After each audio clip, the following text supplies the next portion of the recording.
मातु दोष और काल सर्प दोष क्यों लगते हैं मालूम?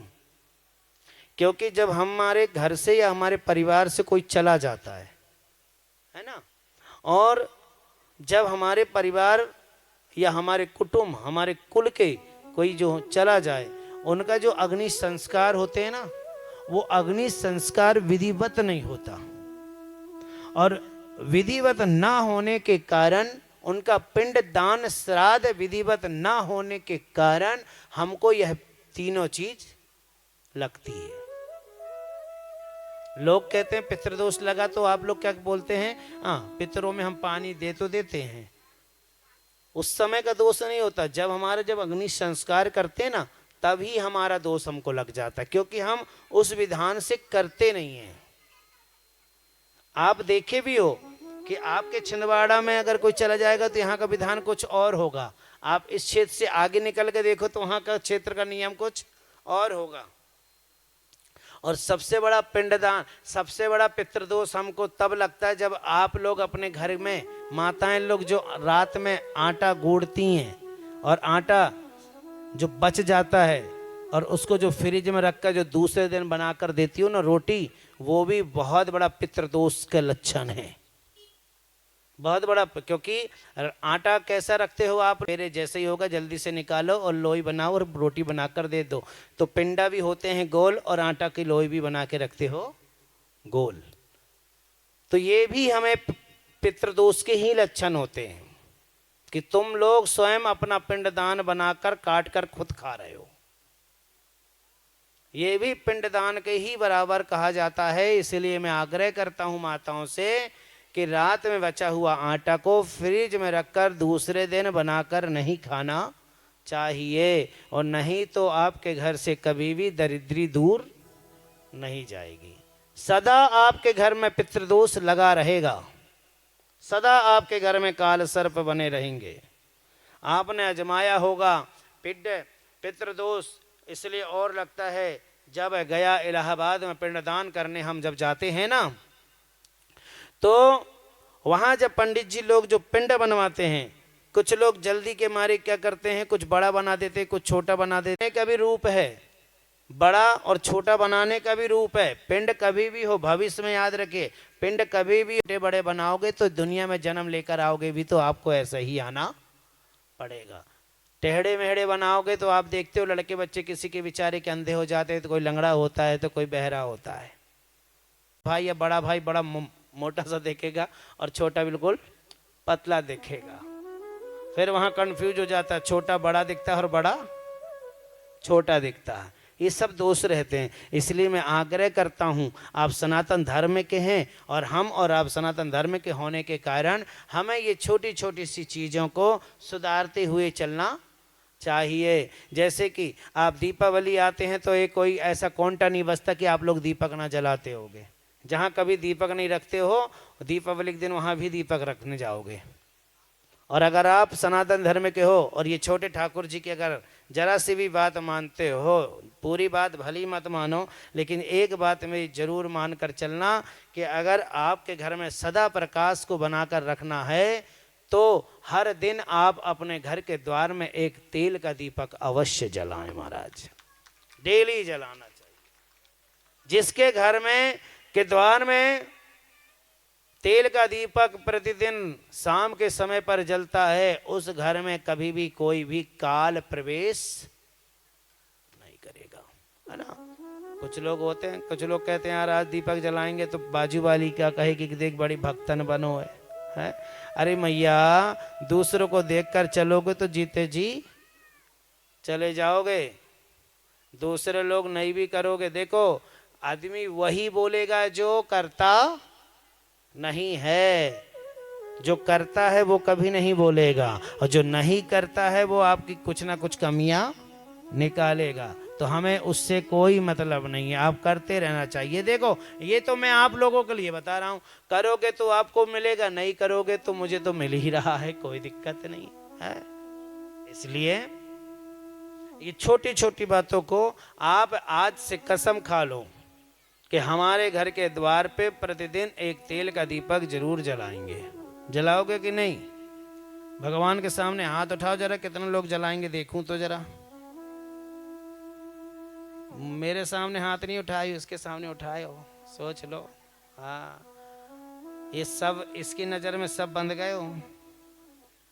और जिसने भगवान के सामने झूठ बोला तो समझ लो कि दुनिया में जितने भी बात करोगे आप लोग सब झूठी ही करोगे। क्योंकि कहावत है, सबसे झूठ बोल सकते हैं, सबसे छुप सकते हैं, लेकिन श्याम से कोई छुपा नहीं है ना। जोर से बोलो तो मैया। तो यहां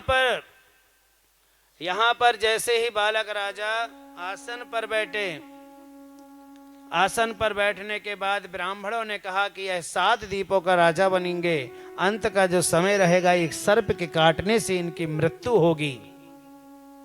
तो राजा युधिष्ठिर कहते हैं कोई बात नहीं, ये तो हमारे वंश में सर्प काटने का दोष ही लगा हुआ है।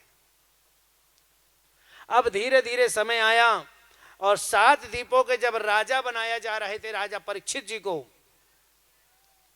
तो राजा जी को जब 7 द्वीपों को राजा बनाया गया जा रहा था, सोने का मुकुट पहनाया जा रहा था, तब उन्होंने गुरुवर ने उनसे कहा कि हे राजन, एक बात हमारी बात को मानकर चलना, जीवन में 3 चीज सदा अपना कर चलना।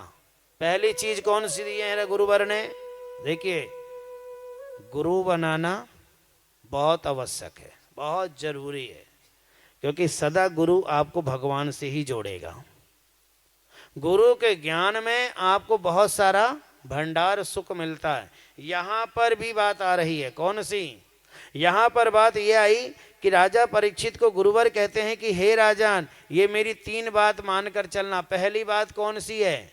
पहली बात गुरुवर ने ये कही राजा से कि शरण में आया हुआ व्यक्ति को माफ कर देना। दूसरी बात क्या कहे? भूखा किसी को देखना नहीं। और तीसरा, गलत होते हुए देखना मत। ये 3 चीज ज्ञान दिया गया गुरुवर ने राजा परीक्षित को। यह तीनों चीजों को मानकर चल रहे हैं राजा परीक्षित। राजा परीक्षित तने बड़े हुए, 7 द्वीपों का राजा बने, विराट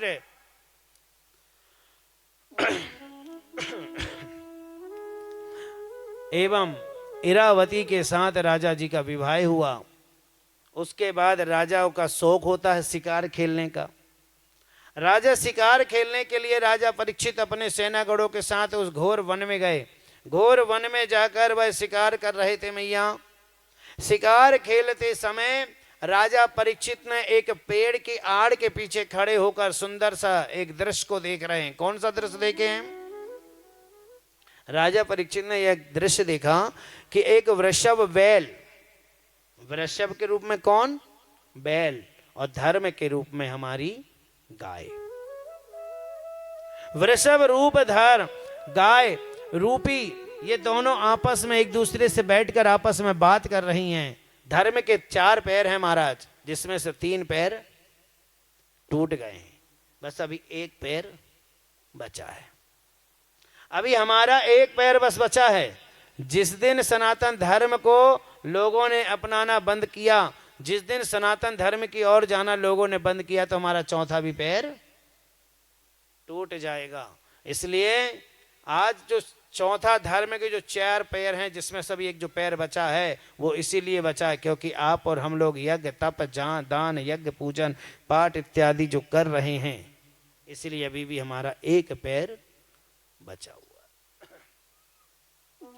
गाय रूपी पृथ्वी जो है वो बेचारी लेकिन लोगों को देखकर रो रही है। लोगों को देखकर आपने अजमाया होगा, कई गाय को आपने देखा होगा कि उनके आंखों से आंसू आते होंगे।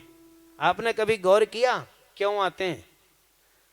आपको लगता होगा कि कुछ हो गया होगा इसलिए उसके आंसू आ रहे हैं। मां कब रोती है बताइए? मां कब रोती है? पिता कब रोता है? जब अपनी संतान पर बहुत ज्यादा कष्ट का लेस आए, तभी रोती है ना। और गाय भी हमारी तभी रोती है कि जब गाय अपनी संतान को देखती कि बताओ रे संतान, बताओ रे संसार के लोग, हैं इतने बड़े बड़े होने के बाद, इतना सब कुछ भगवान ने देने के बाद भी क्या तुम्हारे पास एक गरीब की सेवा करने के लायक नहीं हो?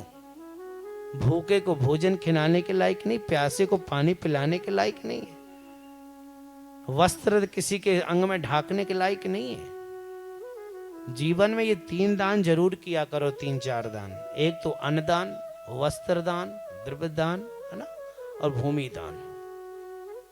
ये जरूर करना चाहिए। पता भले हमें कुछ संसार में हमारे साथ जाए चाहे ना जाए, लेकिन ये 4-5 दान हमारे साथ जरूर जाते हैं। एक तो भूमि दान, पृथ्वी दान जो कोई करता है ना, वो हमारे साथ जाता ही जाता है, क्योंकि 4 फुट की जमीन पर ही हमको लेटना होता है। और दान जो है वो हमारे ऊपर जाकर हमें मिलता। अन्न जो है वो हमें भूख में प्यास को बुझाता है। इसीलिए ये 4-5 जो दान है ये हमें करते रहना चाहिए। गाय के आंख से आंसू इसीलिए टपकते हैं मैया, इसीलिए वो रोने लगती है कि जैसे ही संतान पर किसी प्रकार का कोई कष्ट पड़ा, कोई रो चाहे ना रो, सबसे पहले हमारी माँ रोती है मैया, क्योंकि माँ ये देखती है कि मैं अपनी संतान के लिए क्या करूं। माँ चाहती है कि मैं अपने बेटों के लिए कहां से क्या कर दूं। और एक बात गौर करिए आप, जीवन में मेरी बात सुनो, माँ के दिल के जैसा किसी का दिल नहीं होता। एक बेटा रहता है, पता है, एक बेटा अपनी माँ से क्या कहा एक दिन मालूम? एक दिन एक बेटा ने, मेरा 2-4 दिन बाद जन्मदिन आने वाला है और माँ मेरा जब जन्मदिन आएगा तो मुझे जन्मदिन में बड़ा अच्छा सुंदर सा तोहफा देना। माँ ने कही बेटा मैं तुझे ऐसा तोहफा दूंगी। पिता से कहा पिता मुझे एक ऐसा तोहफा देना कि मैं जिंदगी भर वह तोहफा के रखूंगा पास में। माँ ने बाप ने भी कहा कि बेटा तेरे जन्मदिन के दिन हम तुझे ऐसा तोहफा देंगे कि हम दुनिया में रहें अथवा ना रहें, लेकिन हमारा तोहफा तेरे साथ रहेगा बेटा। और जैसे ही जन्मदिन आया उसके 2-3 दिन पहले बालक जो है बड़ा सीरियस हो गया। इतना सीरियस हुआ कि उसे अस्पताल में भर्ती कराना पड़ा। अस्पताल में भर्ती कराना पड़ा और अस्पताल में भर्ती कराते समय डॉक्टर से वह माता कहती है कि माँ ने कही डॉक्टर सुनो मेरी बात सुनो डॉक्टर, मेरे बेटे को अतिशीघ्र कर देना, धन की कमी नहीं है, जितना धन तुम्हें चाहिए मैं अवश्य दूंगी, लेकिन मेरा बेटा एक दिन पहले ठीक हो जाना चाहिए क्योंकि उसका परसों के दिन जन्मदिन है। डॉक्टर ने कहा माँ तू चिंता ना कर, तेरे बेटे को बचाने की हम पूरी कोशिश करेंगे।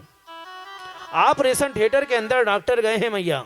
इलाज करते समय डॉक्टरों ने देखा कि बेटे का दिल जो है वो हो गया है खराब। डॉक्टरों ने देखा कि बेटे का दिल हो गया है खराब। डॉक्टर रोते रोते बाहर आए और मैया माता से कहे कि माँ हमें क्षमा कर, हम तेरे बेटे को नहीं बचा पाएंगे, हम तेरे बेटे को नहीं बचा पाएंगे, हमें माफ कर माँ। डॉक्टर कहता है कि माँ हमें माफ कर दे क्योंकि हम तेरे बेटे को नहीं बचा पाएंगे। माता ने कही क्यों? तेरे बेटे का दिल खराब हो गया है। डॉक्टर को चिल्लाकर कहती है वह माँ और वह बाप, अरे डॉक्टर तू पागल हो गया है, मेरे बेटे का दिल खराब है ना, अभी मेरा दिल तो सही है, अभी मेरा दिल तो सही है, अभी मेरा दिल सही है। डॉक्टर ऐसा कर, मेरा दिल निकाल कर मेरे बेटे को लगा देना। जन्मदिन में बेटे ने तोहफा मांगा था ना, तोहफा के रूप में उस मां ने अपने बेटे को अपना दिल दे दी, अपना दिल निकाल कर उस बेटे को लगा दी। और वह बेटा को डॉक्टर ने जैसी वह दिल लगाया, डॉक्टर के दिल लगाते बराबर बेटा को होश आ गया। और डॉक्टर को मां ने कह दी थी कि बेटा जैसे ही तुझे होश आवेगा तो बेटा जब पूछेगा कि माँ कहाँ है, तोहफा कौन सा है, तो अरे डॉक्टर मेरे बेटे से कह देना, मेरे बेटे से कह देना कि तेरी माँ बहुत दूर चली गई है, लेकिन तोहफा के रूप में अलमारी के ऊपर कुछ रखी है, जाकर ले आ। बेटा अस्पताल से उठकर घर को गया। घर को जाकर देखा, अलमारी के ऊपर जैसे ही हाथ रखा ना मैया, तो तोहफा तो नहीं मिला, लेकिन तोहफा के रूप में अलमारी के ऊपर एक चिट्ठी लिखी मिली। एक चिट्ठी मिली, उस चिट्ठी पे लिखा था, डॉक्टर के बताए अनुसार उस चिट्ठी पे लिखा हुआ था, माँ ने लिखी कि बेटा तूने जन्मदिन में तोहफा मांगा था, तोहफा के जन्मदिन के दिन तो मैं दुनिया में नहीं रहूंगी बेटा, लेकिन जाते जाते मैं तुझे अपना दिल देकर जा रही हूं बेटा, इस दिल को अपना संभाल के रखना बेटा, इस दिल को संभाल कर रखना बेटा, यह दिल को संभाल कर रखना। माँ ने और लिखी कि बेटा देख, मैंने तो पूरी दुनिया देख ली, लेकिन तूने तो अभी दुनिया नहीं देखा, इसलिए जन्मदिन के दिन में तुझे तोहफा के रूप में अपना दिल देकर इस दुनिया से जा रही हूं। इस दिल को सदा बनाकर बचा के चलना, दूसरों की सेवा करते हुए चलना महाराज। माँ का दिल के जैसा किसी का दिल नहीं होता महाराज। किस प्रकार से माँ अपनी संतान को 9 माह पेट में रखती है, उस माँ से ही पूछो। खुद नहीं खाती है मैया। अगर अपने बेटे के या बेटी के लिए कोई कह दे ना कि तेरा बेटा या तेरी बेटी को बचाना है तो ये जहर पी ले, तो माँ कहेगी, बाप कहेगा, अरे हम चले भी जाएं तो कोई गम नहीं, लेकिन हमारी संतान दुनिया से ना जाए। ऐसे होते हैं मेरे भाई, माँ बाप के दिल के जैसा दुनिया में कोई है ही नहीं। मैं तो आपको बड़ा भाग्यशाली समझता हूँ कि आपके घर में माँ बाप है। हम तो छोटे से थे जी, तब से ही हमारे माँ बाप का साया हमारे ऊपर से चला गया। बहुत छोटे थे हम, तीसरी चौथी पढ़ते थे, तभी हमारे माँ बाप हमें छोड़कर चले गए, लेकिन हमें ज्यादा दुख नहीं होता, क्योंकि हमको तो ये लगता है कि लोगों के तो एक माँ बाप होते, हम तो जहां जाते वहां ही हमें माँ बाप का प्यार मिल जाता है। इसलिए आप बड़े भाग्यशाली हो जिनके माँ बाप हैं। सब कर लेना मेरे भाई, लेकिन माँ बाप को कभी दुखी मत करना। लाख रुपए कमा लो, लाख महल बना लो, लाख जमीन बना लो, लेकिन कोई काम की नहीं जो जिसने माँ बाप की सेवा नहीं किया। दूसरों को खिला रहे हो, दूसरों को भंडारा कर रहे हो, दूसरों को वस्त्र पहना रहे हो, दूसरों को हीरा मोती सोना चांदी दे रहे हो, उससे कुछ नहीं होता जी, जब तक तुम अपने माँ बाप को ना उड़ाओ पहना सको। इसलिए हमारे घर में जो सियाने बैठे हैं, अरे मेरी माँ मेरे भाई, घर की सुंदरता है घर के सियानों से। घर में अगर कोई सियाना है ना, तो आप लोग के बड़े भाग अच्छे हैं कि घर का मुखिया हमारे घर के द्वार पर बैठा है। किसी की हिम्मत नहीं रहेगी जो आकर घुस जाए हमारे घर में। बड़े भाग्यशाली होते हैं। इसलिए माँ बाप की बात को लेकर चलना, माँ बाप की बात को मानकर चलना, गाय की सेवा करते हुए चलना। गाय हमारी इसीलिए रोती है। गाय कभी रोते हुए आप देखना देखते नहीं है, दिखती नहीं है। वो जब बहुत ज्यादा कष्ट उसको आता है ना, तभी उसकी आंखों से आंसू आते हैं। अरे माँ, गाय की सेवा, माँ की सेवा, बाप की सेवा ही सर्व सेवा है। राजा परीक्षित को यह ज्ञान मिला, वह अपने पिता माता की आज्ञा को लेकर चला। उन्होंने देखा एक वृषभ बैल और धर्म रूपी गाय, ये दोनों आपस में एक दूसरे से बात कर रही हैं। गाय बेचारी रो रही है, वृषभ बैल के 3 पैर टूट गए हैं। गाय पूछ रही है कि हे धर्म बैल, तेरे 3 पैर किसने तोड़ दिया है? तो वह गाय की शब्द को सुनकर वृषभ बैल कह रहा है कि नहीं माँ, ये तो मेरे कर्म के आधार से टूट गए हैं। और सही बात है। हमारा मनुष्य का जो धर्म कर्म जो होता है ना, लोग धीरे धीरे छोड़ते चले जा रहे हैं। कुछ लोगों को देखा है कि मनुष्य ने अपना धर्म को छोड़कर दूसरा धर्म अपना लेते हैं। लेकिन आपको भी पता है और यह ज्ञान आपको भी होना चाहिए कि दुनिया में सबसे बड़ा धर्म कौन सा है? बोलो, कौन सा धर्म है? सनातन। कौन सा धर्म है? जोर से बोलो। बिल्कुल नहीं, और जोर से बोलो। सनातन। दुनिया में सबसे बड़ा धर्म है सनातन। इस सनातन धर्म से बढ़कर संसार में कोई और दूसरा धर्म है ही नहीं। एक हमारा ही एक ऐसा धर्म है जिसमें आप और हम हर महीने कुछ ना कुछ अच्छा त्योहार मनाते हैं। मनाते हो कि नहीं मनाते हो? हाँ, 2-4 महीना बीतते नहीं, कुछ ना कुछ त्यौहार आ जाता है। 2-4 महीना होते नहीं, कुछ ना कुछ त्यौहार आ जाता है। डेली साप्ताहिक के दिन में हम पूजते हैं। कईयों के समाज में तो दिन बन गए कि रविवार के दिन बस ऐसा करना है, तो शुक्रवार को ही दिन ऐसा करना है। तो वो दिखावटी में दिन है महाराज। कई लोग आप और हम लोग भी कुछ लोग ऐसा करते हैं, सिर्फ शनिवार और मंगलवार के दिन ही मंदिर जाते हैं, बाकी दिन हॉलीडे नहीं, छुट्टी के दिन मनाते हैं। कुछ लोग मनाते हो ना। कई लोग कहते हैं अरे आज शनिवार है, चलो आज शनिवार दिन हनुमान मंदिर चलते हैं। अरे आज मंगलवार है, चलो आज माता जी के दरबार चलते हैं। जब लोग ऐसे करते हैं ना, तो उनसे ये पूछा करो क्या बाकी दिन भगवान क्या छुट्टी में रहते हैं? हाँ, क्या बाकी दिन भगवान मंदिर पे नहीं मिलते हैं? एक चीज बताएं, ये उन लोगों के लिए बनाया गया है जो 7 दिन में कम से कम 1 दिन दारू इत्यादि खाए पिए ना। उनके लिए बनाया गया है। कम से कम उस दिन हनुमान से जी से डरते तो हैं कि शनिवार को दिन कहीं गदर न पड़ जाए, चलो हनुमान मंदिर चले हैं। इसलिए शनिवार मंगलवार उन लोगों के लिए बनाया गया है जो खाते पीते नहीं हैं। वह 7 दिन ही मंदिर जाना चाहिए। 7 दिन भगवान मंदिर पर ही होते हैं। मैं आप लोगों से आग्रह करता हूँ, आपने देखा भी है कि लोग मंदिर बना लेते हैं लेकिन मंदिर में पुजारी नहीं होता। मंदिर बनाओ, लेकिन मंदिर बनाने के पहले उस मंदिर की देखभाल करने के लिए एक पुजारी भी पहले नियुक्त करें। मैं तो ये कहूँ कि आप मंदिर बनाते हो ना जी, तो मंदिर बनाने से अच्छा तो यह है कि आप भ्रमण करिए।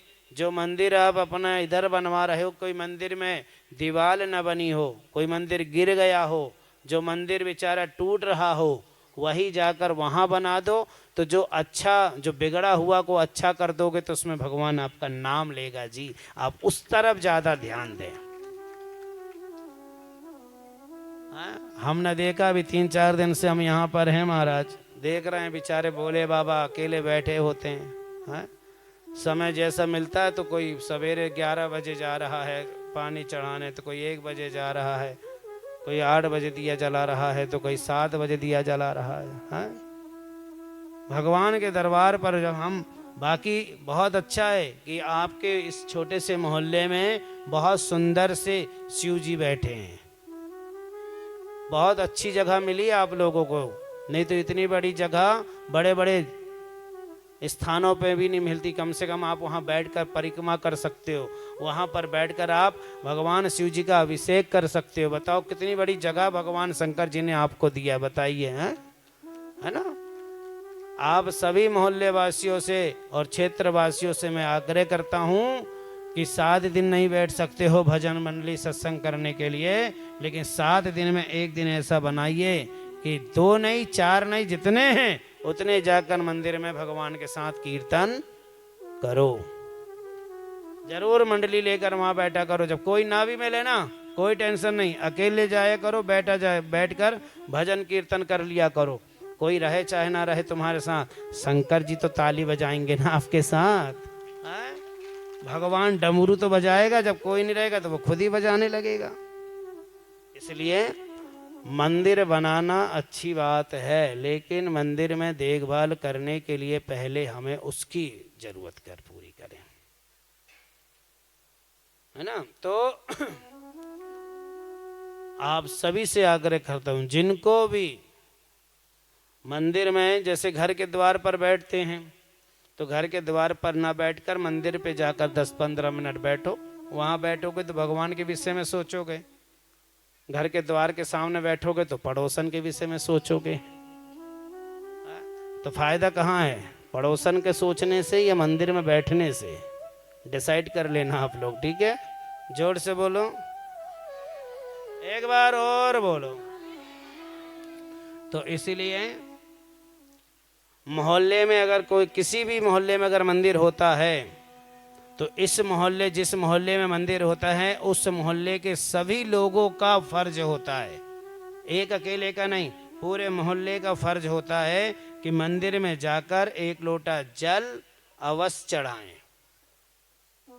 और मंदिर जब जाए ना, तो कुछ लोग क्या करते हैं, ऊंची ऊंची सैंडल, ऊंचे ऊंचे जूते चप्पल पहन कर जाते हैं, लेकिन जब मंदिर जाएं तो कभी भी हमें जूता चप्पल पहनकर नहीं जाना चाहिए। घर से मंदिर अगर आप जा रहे हैं तो बिना चप्पल के जाना चाहिए, बिना जूता के जाना चाहिए। क्यों जाना चाहिए? क्योंकि कब प्रभु की रज तुम्हारे चरण में लगे और चरण से तुम्हारे मस्तक में लग जाए, कोई नहीं जानता मेरे महाराज। राधे तेरे चरणों की रज धूल जो मिल जाए, सच कहता हूं श्यामा तकदीर बदल जाए, तकदीर बदल जाए। हाँ? कभी भी हो हमें भगवान के यहां तक नहीं पहुंचना चाहिए। पहुंचना चाहिए क्या बताओ? है? हमारी आपकी औकात है कि हम इनके सर तक पहुंच जाएं? कभी भी हो, कभी भी हो, कभी भी हमें किसी भी देवी देवता के सर तक कभी नहीं पहुंचना चाहिए। हमें प्रभु के चरण तक ही रहना चाहिए। क्योंकि हमें कभी भी अपने जीवन में ईर्ष्या, ईर्ष्या कहां होती पता है? ईर्ष्या कहां होती है? चरण में। और ईर्ष्या को दूर करने के लिए भी चरण का ही उपयोग किया जाता है। इसलिए हमें सदा भगवान के चरण को ही छूना चाहिए, सदा प्रभु के चरण को ही पढ़ना चाहिए, और हमें चरण पे ही अपना रज, अपना मस्तक को लगाना। सदा यह मस्तक प्रभु के चरण तक ही रहना चाहिए। कई लोग तो गाल से गाल चूमने लगते हैं, है ना? मैं इसीलिए ठाकुर जी को किसी को देता हूं ना, तो पहले कह देता हूं कि अपने गाल से उनको चूमना मत, है ना? कई लोग होते हैं ना कि हा लगा लिए ओंठ से ओंठ, पता नहीं दिन भर क्या क्या खाए हो, पूरा जूठा बूटा लगा दिया ठाकुर जी के गाल में, है ना? तो हमें प्रभु को कभी गाल से गाल चूमना नहीं चाहिए। भली भगवान हमको चूम सकता है, लेकिन हमारी इतनी औकात नहीं कि हम भगवान को चूम सके। प्रहलाद जी को भगवान ने चूमे थे, प्रहलाद ने भगवान को नहीं चूमा था महाराज, है ना? कथा में आएगा प्रसंग, आप सुनना। तो यहां पर राजा परीक्षित ने जब वृषभ, बैल और गाय रूपी पृथ्वी को यह दुख देख रहे थे, गाय अलग रो रही है, वृषभ अलग दुख में पड़ा हुआ है, और कुछ समय के बाद राजा परीक्षित ने कुछ दूर देखा तो सह काले रंग का अक्षौणी सेना को लेकर चला आ रहा है इन दोनों को मारने के लिए। जब इन दोनों को मारने के लिए जब ये चले आ रहे थे ना, तो राजा को वह बात याद आई कि मुझे कहा गया है कि गलत होते हुए देखना नहीं। तो राजा ने तलवार को निकाला, और निकालने के बाद जाकर सह काले रूप के सामने खड़े हो गए। और वह सह काले रूप में कौन था बताओ?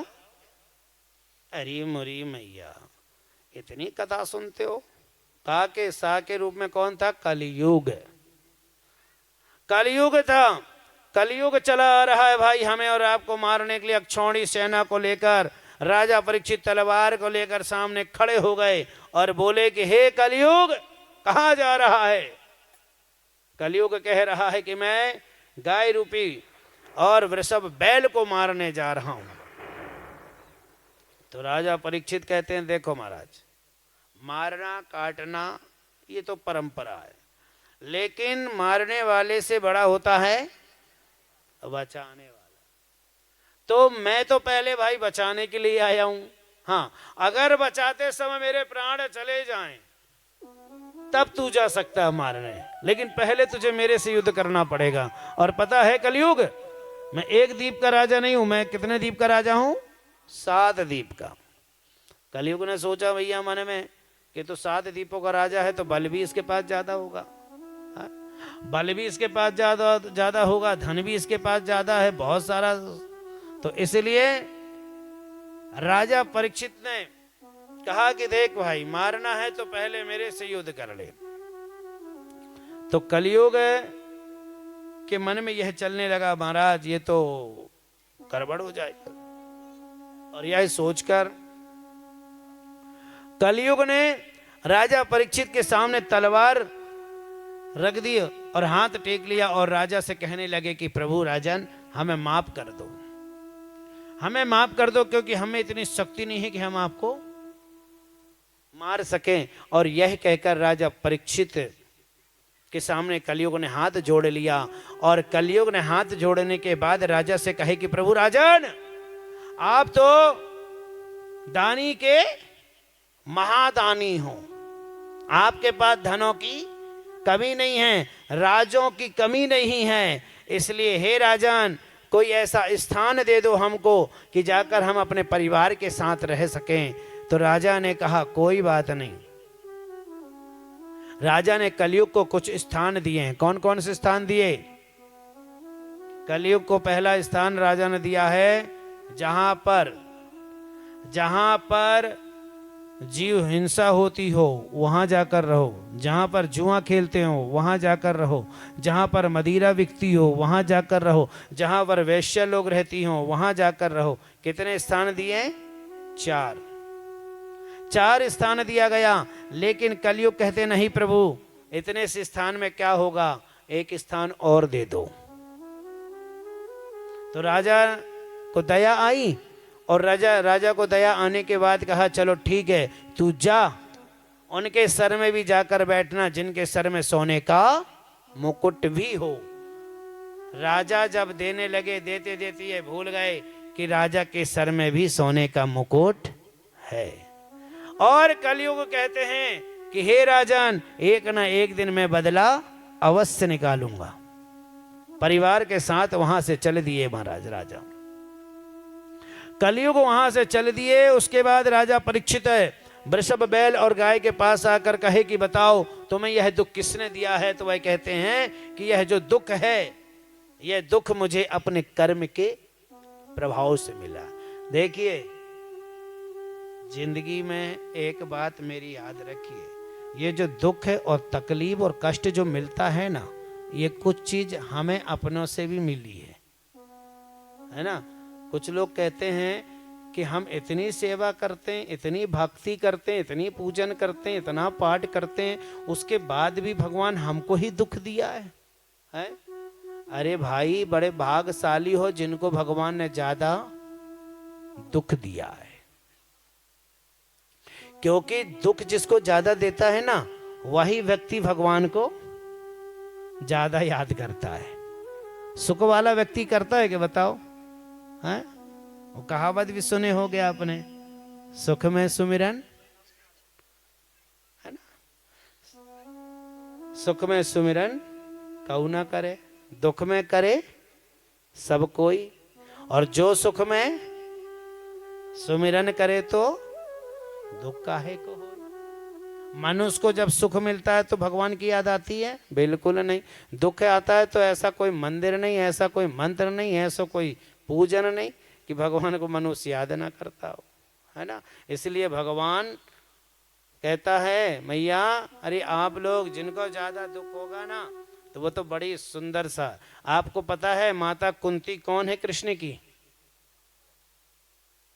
कौन ने कहा बुआ? आपने कहा बुआ? गुड, ताली बजाओ भाई। भगवान कृष्ण की कुंती कौन है? बुआ। हमारे ब्रज भाषा में बालकों को क्या कहते हैं पता है? लाला। क्या कहते हैं? लाला। एक बार कुंती बुआ ने लाला से कही, अरे ओ लाला तने सुन तो, लाला अरे तने सुन तो, अरे लाला मैंने देखो कि ते सब के कछु न कछु बांट रहा है, सभी के कछु न कछु दे जा रहा है, किसी को धन दे रहा है, किसी को महल दे रहा है, किसी को फलाना चीज दे रहा हो, लाला तने हमें कछु न दो हैं। तो बुआ से लाला कहते हैं, अरे बुआ तुम्हें क्या चीज की कमी हो गई, तुम्हारे पास तो सब चीज है। माता कुंती के पास कोई की चीज की कमी हो सके? अरे जिसको लाला द्वारकाधीश हो, जिसको लाला द्वारकाधीश हो, ओके घर पे उसके परिवार में किसी को कोई प्रकार की कमी हो सकती है? बिल्कुल नहीं हो पाएगी। तो लाला कहबे बुआ जब तेरे साथ मैं हूं तो तुझे किसी चीज की कोई कमी हो ही नहीं सकती। और अगर उसके बाद भी किसी चीज की आस है ना बुआ तो बोल, मैं तुझे अतिशीघ्र देता हूं, अतिशीघ्र देता हूं। और ऐसा कहकर बुआ क्या कही पता है? बुआ कहती है लाला से, लाला लाला लाला सुन तो, ओ लाला, मेरे पास राज है, महल है, धन है, दौलत है, अटाली है, हवेली है, सेना है, गढ़ है, गाड़ी है, बंगला है, खेत है, खरियान है, हीरा है, सोना है, चांदी, XYZ सब है, हर चीज है लाला मेरे पास, लेकिन एक चीज नहीं है। कन्हैया भी सोचने लगे, हमारे लाला भी लिस्ट को देखने लगे कि भाई मैंने और क्या कमी कर दिया, मैंने बुआ को नहीं दिया, सब तो दे दिया। संसार में मनुष्य को जो जो चीज चाहिए है ना, हर व्यक्ति को चाहिए ना कि गाड़ी होना चाहिए, हर व्यक्ति को चाहिए ना कि मकान होना चाहिए, हर व्यक्ति को होना चाहिए ना कि घर खेत खरियान 2-4 सेवागढ़ हो, आयती थाली हाथ पे आए वगैरह ठिकाना वगैरह सब है ना, सब चीज तो दे दिया, अब और क्या चीज रह गई है जो दिया नहीं हूं। भगवान चिंता में पड़ गए, सोचने लगे। बार बार पूछने पर बुआ ने कही कि लाला तेरी कृपा से मेरे पास सब कुछ है, लेकिन एक चीज बस नहीं है, और वो चीज है मेरे पास विपत्ति। मेरे पास सिर्फ अगर कोई चीज नहीं है तो वो है दुख है। अरे मैया, बुआ मांगी भी दुख का मांगी तो विपत्ति मांगी, मनुष्य को जिसमें तू ना आए, और विपत्ति ही जो काम की है जिसमें तू मेरे संग में पल पल में रहे, पल पल में रहे लाला, पल पल में रहे। और विपत्ति जब मेरे पास रहेगी ना लाला तो तू हर पल हर क्षण मेरे करीब रहेगा। इसलिए भाग सराओ कि भगवान आपको सुख भी दे रहा, दुख भी दे रहा, सुख भी दे रहा और दुख भी दे रहा, ये दोनों आपको देते हुए चल रहा है प्रभु। इसलिए कभी मत डगमगाइए, कभी मत घबराना। हाँ, ज्यादा शब्द को ना लेकर बस एक लाइन में भजन गाऊंगा, ज्यादा शब्द न को ना लूं, क्योंकि जिसको दुख होता तो कहते हैं ना क्या, मेरा तो श्याम से नाता है, हो क्यों घबराऊं रे, मेरा तो श्याम से नाता है, क्यों घबराऊं रे, मेरा तो श्याम से नाता है, हाँ क्यों घबराऊं रे, मेरा तो श्याम से नाता है, क्यों घबराऊं रे, मेरा तो श्याम से नाता है। ओ मेरे इस जीवन गाड़ी, हो मेरे इस जीवन गाड़ी श्याम चलाता है, क्यों घबराऊं रे, मेरा तो किस किस का कन्हैया है, जरा हाथ ऊपर करो, मीठी मीठी ताली के साथ, दोनों हाथ की ताली, और कहो मेरे साथ। देखिए, जो ताली ना बजाएं उसकी पड़ोसन की कसम है, ठीक है? मीठी मीठी ताली के साथ कहोगे, ओ क्यों घबराऊं रे, मेरा तो श्याम से नाता है, क्यों घबराऊं रे, मेरा तो श्याम से नाता है। ओ मेरे इस जीवन गाड़ी, हो मेरे इस जीवन गाड़ी श्याम चलाता है, क्यों घबराऊं रे, मेरा तो श्याम बनाता है, क्यों घबराऊं रे, मेरा तो श्याम से नाता है।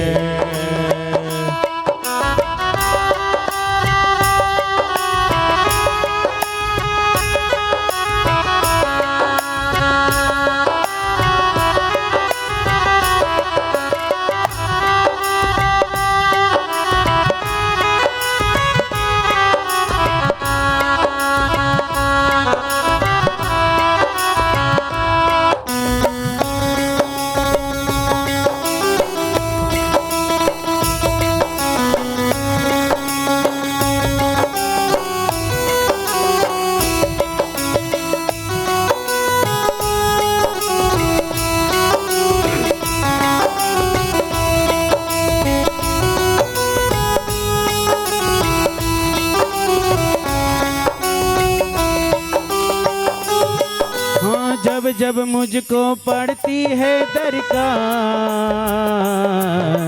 शाम हमेशा रहते हैं तैयार। जब जब मुझको पड़ती है दरकार, श्याम हमेशा रहते हैं तैयार। श्याम ने मुझ पर किया बहुत उपकार, श्याम ही मेरे जीवन के आधार। श्याम ने मुझ पर किया बड़ा उपकार, श्याम ही मेरे जीवन के आधार। हर दम ये मुझ पर अपना ये हुक्म चलाता है, क्यों घबराऊं मैं। हाथ ऊपर कर लो सब लोग। मेरा तो श्याम से नाता है, क्यों घबराऊं मैं। मेरा तो श्याम से नाता है, क्यों घबराऊं मैं। मेरा तो श्याम से नाता है, क्यों घबराऊं मैं। मेरा तो श्याम से नाता है। जीवन में चिंता होती है वो चिता के समान होती है, इसलिए चिंता से चतुराई घटे, है ना। इसलिए मैया जीवन में हमें चिंता बिल्कुल छोड़ दो, जो होना है सब बिहारी जी करेंगे। भगवान की चिंता से करने से अच्छा है कि ये दोनों के बीच में एक नाम है जिसका नाम है हरि चिंतन। प्रभु के नाम का चिंतन करिए, आप प्रभु का नाम का गुणगान कर लीजिए। राजा परीक्षित जैसे ही मैया गाय और वृषभ बैल के पास गए, उन्होंने कहा कि आपको किसी ने देव या देवताओं ने कष्ट दिया तो बताओ, मैं उन्हें भी अपनी तलवार से मार दूंगा। तो वृषभ बैल कहते हैं नहीं है राजान, ये तो हम अपने कर्म के साथ अपना दुख भोग रहे हैं। जीवन में कभी दुखी मत होना, आज दुख है तो कल सुख है मैया। पैर कितने हैं हमारे? दो, एक सुख का होता है और एक दुख का होता है। इसलिए जीवन में कभी भी मत डगमगाना। अरे ये पैर है मैया, मजबूत बनाकर चलेंगे तो आप 7 पहाड़ नहीं 14 पहाड़ भी चढ़ जाओगे, आपके पैर में अगर क्षमता रही तो। अरे मोरी माँ, भगवान भूखा उठाएगा बिना खिलाए सुलाएगा नहीं, इसलिए चिंता बिल्कुल नहीं करना चाहिए। बस प्रभु के नाम का चिंतन करो। हर पल कोई एक ऐसा पल नहीं जाना चाहिए कि हम प्रभु का नाम ना ले। हर पल, हर समय, हर क्षण प्रभु का नाम लेते रहना चाहिए। जैसा बने, उल्टा नाम जपत नर नारी है। जब भैया रामचरित्र मानस में जब राम राम राम राम राम कहते कहते मरा आ गया तो भी तर गए हैं लोग, तो आप तो कम से कम राम तो बोलोगे। राम रमेति रामम रामम भजयंती मम कृतः, है ना। इसलिए जीवन में राम चरणम शरणम प्रपद्ये, जो राम के शरण में बैठ कर जो राम का गुणगान कर ले, जो राम राम एक बार कह ले मैया। मैं तो एक बात और बता दूं आपको, भविष्य में कभी आपने सुना या नहीं सुना ये मुझे नहीं मालूम, लेकिन पंडित जी लोग माला लेकर बैठते हैं राम राम राम राम राम राम। जब 108 गुड़िया होती तब उनका 108 की जब माला पूरी होगी तब जाकर उनका एक माला कहलाएगा। लेकिन आप लोग जब आते जाते व्यक्तियों से कहोगे भैया राम राम जी, तो आपका तुरंत एक माला हो जाता है जी, तुरंत एक माला हो जाता है। आप गिन लेना, जब आप पढ़ोगे ना, वो पहले स्कूल में पढ़ाए जाते थे ना 12 खड़ी, है ना, उसमें देखना कि रा कितने अक्षर के बाद आया है, फिर रा के आ की मंत्र, फिर माँ कितने अक्षर में है गिनना है, दोनों को जोड़ना, फिर मुझे कल बताना कि हाँ महाराज जी 108 में गिनती आई है। ठीक है ना, क्योंकि राम 2 बार राम राम कहने पर आपका तुरंत 108 माला का एक माला हो जाएगा, गुड़िया का तुरंत आपका एक माला हो गया। तो इसलिए हाय वाय सबको छोड़ो और आते जाते लोगों से राम राम कहो। यही जीवन का सार है, यही संसार का सबसे बड़ा सुख है। कोई चीज साथ में नहीं जाती है, जाता है संसार से कुछ तो सिर्फ राम का नाम। तो मैया राजा परीक्षित वहां से चल दिए। वहां से चलने के बाद राजा परीक्षित कुछ और वन में पहुंचे। एक हिरण को देखकर आगे भगे, हिरण के पीछे पीछे भागते भागते बहुत दूर पहुंच गए। राजा परीक्षित को बड़ी जोर से प्यास लगी, तो राजा परीक्षित जल की तलाश करने के लिए वहीं पर जंगल पे एक घास की झोपड़ी थी। उस झोपड़ी पे जाकर द्वार पर खड़े हो गए। राजा ने बोले कि महात्मा, मुझे बड़ी जोर से प्यास लगी, थोड़ा सा जल मिल जाए तो बड़ी कृपा हो जाए। तो राजा परीक्षित की आवाज को उस महात्मा ऋषि ने सुन तो रहे थे, लेकिन आसन को तोड़े नहीं। कुछ समय के बाद राजा परीक्षित को क्रोध आ गया। जैसे ही राजा परीक्षित को क्रोध आना प्रारंभ हुआ, तो यहां कलयुग जो है वो जाकर राजा के सर पर बैठ गया। 5वां स्थान, सोने के मुकुट। सोने के मुकुट में जाकर बैठ गया और राजा से कह दिए कि बताओ, आज 7 द्वीपों के राजा हैं, आज प्यास लगी ही तो कोई जल लेकर नहीं दौड़ रहा है। ऐसा कहते हैं ना, किसी को अगर आग लगा दो तो वो और आग जल जाती है। इसी प्रकार राजा को आग लगा दिया गया कलयुग ने। और लोग देखना, इस कलयुग में आपको अच्छे मार्ग देने वाले कम मिलेंगे और गलत मार्ग देने वाले ज्यादा। आप लाख सही क्यों ना हो, अगर धोखा से आपको किसी ने कलंक लगा दिया ना, तो आपके साथ न देकर व्यक्ति उनका साथ देने लगेगा। हाँ वो ऐसा ही था, हाँ वैसे ही रहा होगा, और आग लगा देते। हमें पूरी जानकारी लेना चाहिए, उसके बाद ही हमें आग लगाना चाहिए। अगर किसी को हम सुख नहीं दे सकते तो हमारा फर्ज नहीं है कि हम उसके मार्ग में कांटा बिछाएं। और जीवन में याद रखना, ये गलती अगर आप करते हो तो कहीं ना कहीं आपको भी यह गलती का सामना करना पड़ेगा, क्योंकि ये कलयुग है महाराज। सब यहीं पर करके जाना है हर किसी को, जैसा बोओगे वैसा काटोगे। तो राजा ने कहा कि उसे भी थोड़ा अहंकार आ गया और फिर कहने लगा मैं। और मैं का शब्द क्या होता है? अहंकार। राजा ने कहा मैं, आज 7 द्वीपों के राजा होने के बाद प्यास लगी तो राजा महात्मा ध्यान में बैठे हैं। और ऐसा कहकर राजा परीक्षित ने समीक ऋषि के गले में एक मृतक सर्प फेंक दिए। मृतक सर्प फेंक दिए, वहां पर से चल दिए। उसके बाद सोने का मुकुट जैसे ही घर पे जाकर हटाए हैं, वैसे ही सर से मुकुट निकलकर, जो कलयुग है वह निकलकर भाग गया। समीक ऋषि के कुछ पुत्र के मित्रगण वहां पर आए, आश्रम पर देखे कि हमारे मित्र के गले पे सर्प पड़ा हुआ है। दौड़ कर गए मित्र के पास और बोले कि अरे मित्र, आपके पिता के गले में मृतक सर्प पड़ा हुआ है। उस समय समीक ऋषि के जो पुत्र हैं यमुना स्नान कर रहे थे, जिनका नाम था श्रृंगी ऋषि। जिनका नाम था श्रृंगी ऋषि। श्रृंगी ऋषि ने जल को हाथ पर लेकर बोले कि यह अपराध जिसने किया है, मैं उसे श्राप दे रहा हूं कि राजन, मैं तुझे श्राप देता हूं कि 7 दिन के बाद एक तक्षक सर्प के काटने से तुम्हारी मृत्यु निश्चित है। और यहां पर मिल गया है राजा परीक्षित को श्राप। राजा परीक्षित को यहां पर मिला है महाराज श्राप। श्राप जैसे ही मिला, श्रृंगी ऋषि दौड़कर आश्रम में आए। पिता के गले में मृतक सर्प को देखकर पिताजी पिताजी पिताजी कहकर चिल्लाने लगे, लेकिन निद्रा से नहीं उठे। जब रोने लगे, आंखों की खोलकर देखे और पिताजी से कहते हैं श्रृंगी ऋषि, पिताजी पिताजी आपके गले में मृतक सर्प पड़ा है। पिताजी कहते हैं श्रृंगी ये बता, क्या तूने कोई अपराध तो नहीं किया? श्रृंगी ऋषि कहते हैं पिताजी मुझे क्षमा करना, मैंने राजा परीक्षित को श्राप दे दिया कि 7 दिन के बाद तक्षक सांप के काटने से आपकी मृत्यु निश्चित है। तो समीक ऋषि जी क्रोध करके बोले, अरे मूर्ख, तूने जिस राजा को श्राप दिया पता है वो कौन है? हमारे अन्नदाता हैं, हमारे प्राणदाता हैं। आज वह राजा के कारण ही कलयुग नगर में प्रवेश होने के लिए 100 बार सोच रहा है। अरे वो रोज हमें फूलों का हार पहनाते थे, आज फूलों का हार ना मिलकर उन्होंने हमें सर्प का हार पहना दिया था। श्रृंगी, सर्प का हार पहना दिया। राजा लोग ऐसे होना चाहिए, राजा हमारे ऐसे होना चाहिए। श्रृंगी ऋषि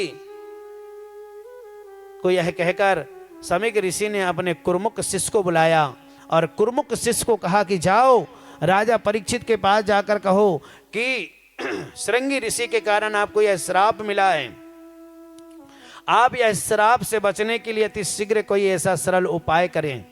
कुर्मुक जी गए हैं राजा के पास और हाथ जोड़कर बोले कि हे राजन, मैं समीक ऋषि का शिष्य कुर्मुक हूं, मैं अपने गुरुवर की आज्ञा से यहां आया हूं। आपको सर्प के काटने से आपकी मृत्यु का श्राप मिला है, इससे बचने के लिए कोई सरल उपाय कर लीजिए। जैसे ही राजा परीक्षित ने यह सुने, शीघ्र ही उनकी पत्नी इरावती को बुलाकर कहा कि जाओ जाकर हमारे पुत्र को बुलाइए, जिनका नाम था, राजा परीक्षित के पुत्र का नाम था जनमेजी। जनमेजी को बुलाया गया और जनमेजी को बुलाकर कहा गया कि हे जनमेजी, आज से ये 7 द्वीपों के राजा आप हो गए। पिता के वनवास जाने के पहले ही जनमेजी को राजा ने राजगद्दी पर बैठा दिया। राजगद्दी पर बैठा दिया गया। राजगद्दी पर राजा परीक्षित के पुत्र जनमेजी को बिठाकर राजा परीक्षित पीतांबरी धारण किए हैं और महल के बाहर जैसे ही जाने लगे तो सारे गांव, सारे नगर, सारे ब्रजवासियों को यह पता चला कि हमारे प्रभु, हमारे राजा को आज श्राप मिला है और उस श्राप से बचाने के लिए हमें कुछ ना कुछ प्रयास करना चाहिए। तो सब लोग इकट्ठे हुए और भगवान सूर्य देवता की आराधना किए। भगवान श्री सुखदेव जी महाराज यहाँ पर पुनः फिर से पधारे। 5 वर्ष के सुखदेव जी थे। बोले श्री सुखदेव जी भगवान की। शीघ्र ही सुखदेव जी आए। राजा जी आप दोनों खड़े होकर ठाकुर जी का एक बार पूजन कर लें, स्नान करा दें वहीं से ठाकुर जी का। दोनों जने खड़े होके आइए, जब तक थोड़ा गुरु वंदन कर लें।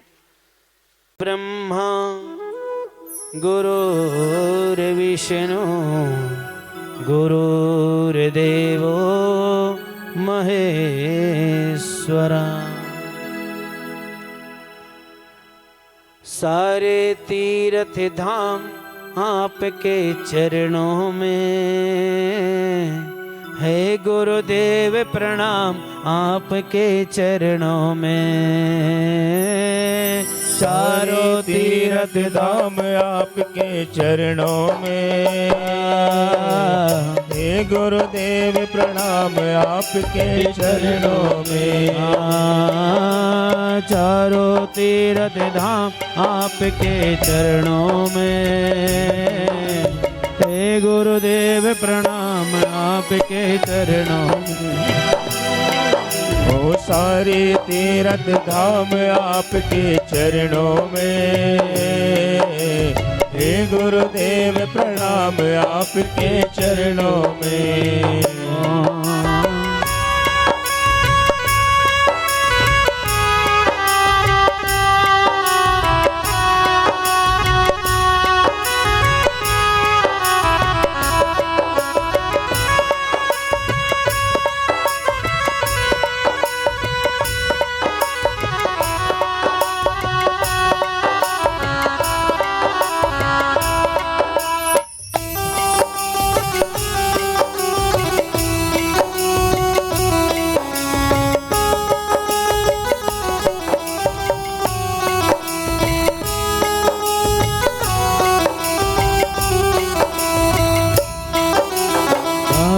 तीर्थ धाम आपके चरणों में, हे गुरुदेव प्रणाम आपके चरणों में।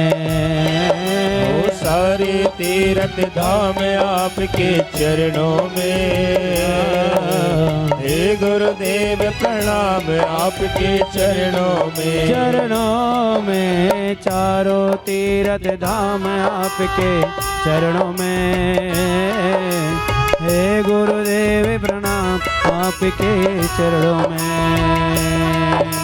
सारे तीर्थ धाम आपके चरणों में, हे गुरुदेव प्रणाम आपके चरणों में।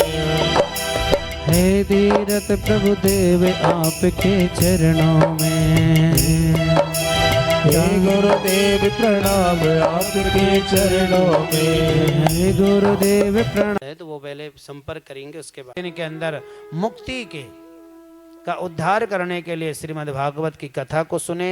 श्री सुखदेव जी महाराज की कथा यहाँ पर आज विश्राम लेती है। बोलो भागवत भगवान की, है ना। कल हरे हरे हरे महादेव कानन चतुरानन पंचानन राजे, बोले पंचानन राजे। हंसासन गरुड़ासन हंसासन गरुड़ासन वृषवाहन साजे।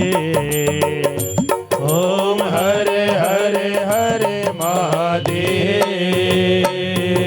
दो भुज चार चतुर भुज दस भुज अति सोए, बोले दस भुज अति सोहे।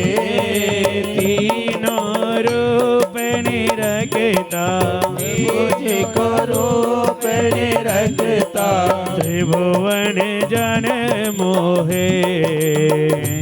ओम हरे हरे हरे महादेव। अक्षय माला वन माला मुंडी माला धारी, भोले मुंडे माला धारी। त्रिपुरारी कंसारी त्रिपुरारी कंसारी हर करे माला धारी। ओम हरे हरे हरे महादेव। सीतांबर पीतांबर बागंबर अंगे, भोले बागंबर आगे। सनकादिक ब्रह्मादिक सनकादिक ब्रह्मादिक भूतादिक संगे। ओम हरे हरे हरे महादेव। घर में से कमंडल चक्र त्रिशूल धरता, भोले चक्र त्रिशूल धरता। जग करता जग हरता जग हरता जग भरता जग पालन करता। ओम हरे हरे हरे महादेव। ब्रह्मा विष्णु सदा शिव जानत अविवेका, भोले जानत अविवेका। प्रणवाक्षर के माते ओम अक्षर के मादे। यह तीनों एका। ओम हरे हरे हरे महादेव। त्रिगुण स्वामी जी की आरती जो कोई नर गावे, भोले जो कोई नर नंद स्वामी भजत हरि हर स्वामी। और सुख संपत्ति पावे। ओम हरे हरे हरे महादेव। ओम जय शिव ओम करा, भोले हरे शिव ओम करा। ब्रह्मा विष्णु सदा शिव भोले भोलेनाथ महादेव। अर्धांगी धारा। ओम हरे हरे हरे महादेव। ओम हरे हरे हरे महादेव। ओम हरे हरे हरे महादेव।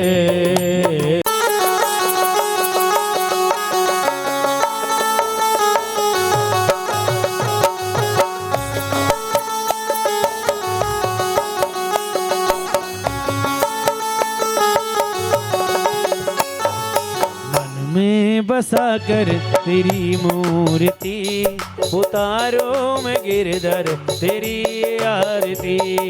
मन में बसा कर तेरी मूर्ति, उतारो मैं गिरधर तेरी आरती। हो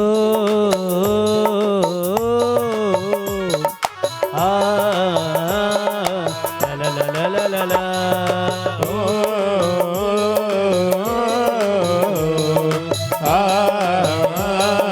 ला ला ला ला ला ला ला।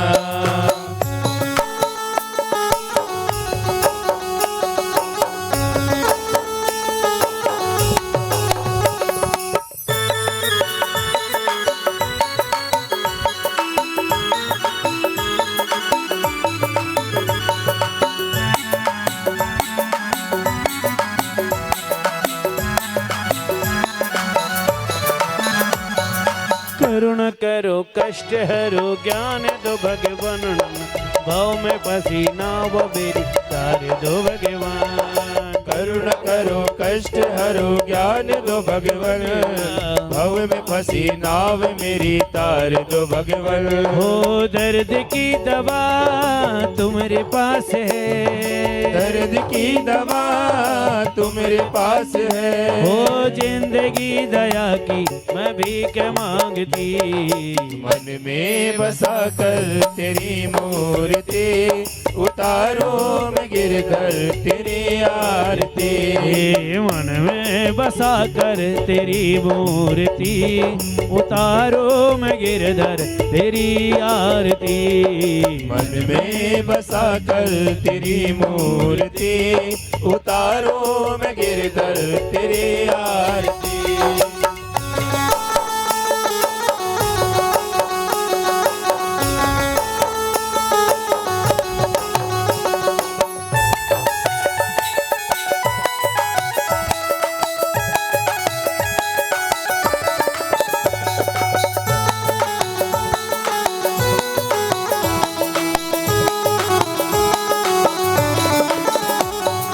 मांगू तुझसे क्या मैं यही सोचूं भगवान, जिंदगी जब तेरे नाम कर दी अर्पण।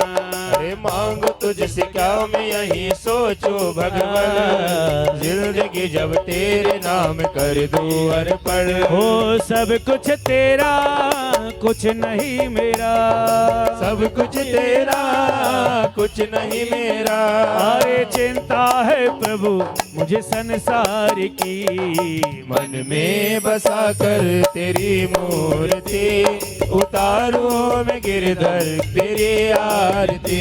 हाँ मन में बसा कर तेरी मूर्ति, उतारो मैं गिरधर तेरी आरती। मन में बसा कर तेरी मूर्ति, उतारो मैं गिरधर तेरी आरती। हाँ वेद तेरी महिमा गाए संत करे ध्यान, वेद तेरी महिमा गाए संत करे ध्यान। नारद गुणगान करे छेड़ बिड़ाता, ओ भक्त तेरे द्वार करते हैं पुकार, भक्त तेरे द्वार करते हैं पुकार। हो दास छोटे ठाकुर गाए तेरी आरती। मन में बसा कर तेरी मूर्ति, उतारो मैं गिरधर तेरी आरती। हाँ मन में बसा कर तेरी मूर्ति, उतारो मैं भगवान तेरी आरती। मन में बसा कर तेरी मूर्ति, उतारो मैं गिरधर तेरी आरती। उतारो मैं गिरधर तेरी आरती, उतारो मैं गिरधर तेरी आरती। उतारो मैं गिरधर तेरी आरती। करुणावतारम संसार सारम भुजगेन्द्रहारम सदा वसंतम हृदयारविंदे भवं भवानी सहितं नमामि। मंदार माला गुलगाल काले कपाल माला शशि कराय दिगंबराय च दिगंबराय नमः शिवाय च नमः शिवाय त्वमेव माता च पिता त्वमेव त्वमेव बन्धु च सखा त्वमेव त्वमेव विद्या द्रविणं त्वमेव सर्वं मम देव देव आज किए बल देवन के तुम वीर महाप्रभु देख विचारो कौन सु संकट मोर गरीब को जो तुमसे नहीं जाते टार और वेग हरो हनुमान महाप्रभु जो कछु संकट हो ये हमारो को नहीं जानत है जग में कभी संकट मोचन नाम तिहारो लाल देव लाल रस रामा और लाल लाल लंगूर सिया रामा